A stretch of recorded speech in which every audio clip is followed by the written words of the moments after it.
Assalamualaikum warahmatullahi wabarakatuh. Salam sejahtera untuk kita sekalian.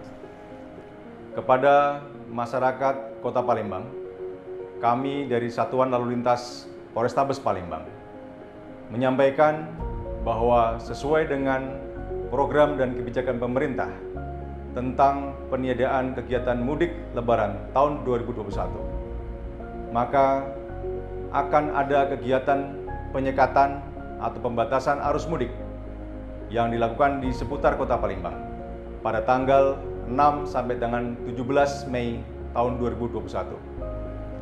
Hal ini dilakukan dalam rangka upaya pemerintah untuk memutus potensi jumlah kasus virus COVID-19 pada masa-masa liburan yang panjang.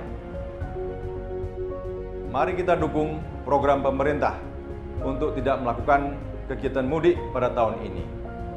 Dengan tidak mudik, berarti kita telah memutus mata rantai penyebaran COVID-19 kepada keluarga kita. Sayangi keluarga kita dengan kita tidak mudik berlebaran pada tahun ini. Tidak mudik, tidak piknik, salam presisi.